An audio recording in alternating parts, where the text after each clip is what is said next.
கர்த்தருடைய பரிசுத்த நாமத்திற்கு ஸ்தோத்திரம். அல்லாமலும் உயர வானத்திலே அற்புதங்களையும் தாழ பூமியிலே இரத்தம் அக்கினி புகைக்காடாகிய அதிசயங்களையும் காட்டுவேன். அப்போஸ்தலர் 2வது அதிகாரம் 19வது வசனம். புகைக்காடாகிய அக்கினி புகைக்காடாகிய அதிசயங்கள். கொஞ்ச நாட்களுக்கு முன்பதாக அமெரிக்கா தேசத்தில் ஒரு நகரத்தையே காட்டுத்தீ அழித்ததை நாம் செய்திகளில் பார்த்தோம். காட்டுத்தீயால் விண்ணை கடும் புகை சூழ்ந்தது. சமீபத்தில் தென் கொரியாவில் காட்டுத்தீயால் ஒரு புத்தர் கோயில் எரிந்ததாக செய்திகளை பார்த்து கொண்டிருக்கிறோம். இதுவும் இயேசுவின் வருகைக்கான ஒரு பெரிய அடையாளம். இதை நான் அதிசயமாக டிவியில் பார்த்து கொண்டிருந்தேன்.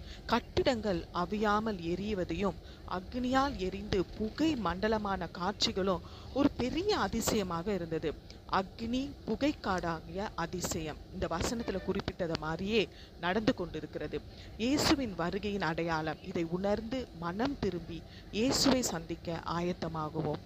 அன்பான இயேசப்பா, உம்முடைய வருகை மிக சமீபம் என்பதை ஆண்டவரே நாங்கள் இந்த அடையாளங்களை கண்டு உணர்ந்து உம்முடைய வருகைக்காக மனம் திரும்பி ஆயத்தப்பட உதவி செய்யுங்க. இயேசுவின் மூலம் ஜெபிக்கிறோம் நல்ல பிதாவே, ஆமீன். அல்லேலூயா. துதி கன மகிமை அனைத்தும் இயேசு ஒருவர்.